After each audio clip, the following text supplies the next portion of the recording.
Hey everyone, this is Kristin Sherry. Thanks for joining me for another episode of Maximize 365, a year of actionable tips to transform your life. If you have a career transition in mind, if you're returning to the workforce, if you have college or high school students in your life, or anyone who's going to be starting out on a new career or pivoting their career, or even thinking about what they want to do in the next phase of life, this episode is for you. So I'm going to do today's episode, and then the next episode will be a follow-on to it. So today we're going to talk about occupation research. I know that sounds very dry, but it's not as dry as it sounds, I promise.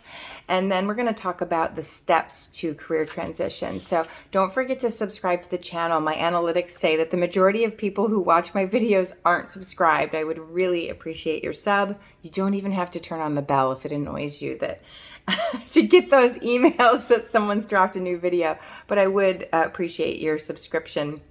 So today we're going to talk about occupation research. This was really important for me in my early career journey, which I'll talk about in a second. But Werner von Braun is the quote today, and it says, "Research is what I'm doing when I don't know what I'm doing," because you really don't know what you don't know, and this is so important. So if you're a student, if you're a stay-at-home parent returning to work, if you're seeking a career change, even if you're looking for a promotion, occupation research is so important. It's an absolute must. So our idea of what a job does or what a job entails might not be anything resembling a typical day of that role. And even from company to company, a project manager in one company could be very different in another company. So one project manager role might be very report heavy, while another one might be very presentation heavy and meeting heavy and relationship, shepherding relationships. So it depends on how you're wired, which of those would sound more appealing to you. But you must gain a realistic understanding of tasks and detailed work activities, technologies that you'll use, the knowledge, skills, and abilities required for a role. What are the general education requirements? What's the median salary for your geographical area? How does the work align with your values? And more. These are questions you can answer when you research occupations. So in university, I studied neuroscience. I thought I wanted to be a neurologist. I discovered I didn't want to be a neurologist after speaking to one. One of the questions that he asked me was, are you interested in having a family someday? And I'm not saying neurologists never have families, but he had said that it's really challenging because you're on call, and a lot of these things affect that prioritization where work seems to be the priority, and connection's my number one value. So I would not be happy if I felt disconnected from my family being at a hospital more than I wanted to be there. And I started to think about, I didn't know at the time at that age that it was a values violation, but I do now that it was a values violation. So I enjoyed the rigor of a science-based education. I loved dissecting brains. I remember one time I had to dissect a sheep brain. Another time I had to identify all the cranial nerves in a shark. And it was so cool, just the scalpel and the cartilage, shaving it away and finding the nerves. I know that sounds disgusting, but I loved it. I loved doing that.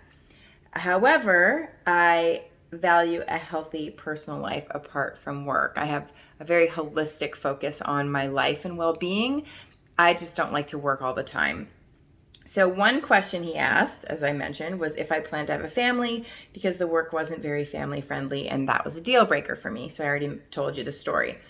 So the idea for action is in the next entry. I'm going to outline how to find career options and to use an occupation research tool such as ONET Online. I will include the URL to this in the description notes, but it's ONET online.org. And also the idea for action is to set up some informational interviews with people in roles you're considering for feedback. So I'll tell you more about using ONET Online in the next video, but for now, make sure you identify people in roles you're considering, especially if you have organizations targeted already. If you have a college or high school student, make sure they have conversations. I remember I was at a family party one time, and my cousin, her daughter, said she wanted to be a pharmacist. And I asked her why she wanted to be a pharmacist. And she said, well, because pharmacists make bank. And I said, well, are you good at math and science to get through the school? And then it's a relationship job, really. When you think about it, the pharmacist spends a lot of their day, at whether they work at like a Walgreens or a CVS or whatever the pharmacy is in your area, they spend a large part of their day at this little window with people telling them about problems they have or rashes they have and what should I put on this. So it's really a very people-focused job. So that was not something that I had considered when I was thinking about my science-based education, how much I enjoyed the time in the lab, but it would really be a very people-facing job. And so that was another thing I hadn't really thought about. So I want you to think about the people in your life or your own career. Who can you speak with, or how can you leverage your network to make introductions? And if you did the ideal day exercise, which I will link the ideal day at the end of this video as the next recommended video, how does your ideal day sound like what this person is telling you about their job? You don't want to ask people, do you like this job? Or even what do you like about it and what do you not like about it? Because you're different people. You want to say, what does a typical day look like? What % of your time do you spend with people and alone?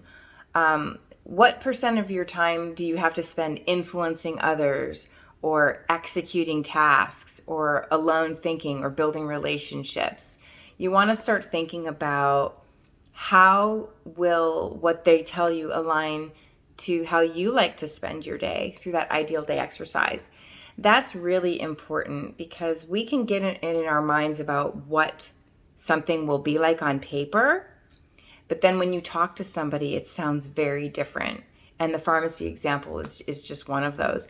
The academic environment often doesn't mirror what the job environment will be.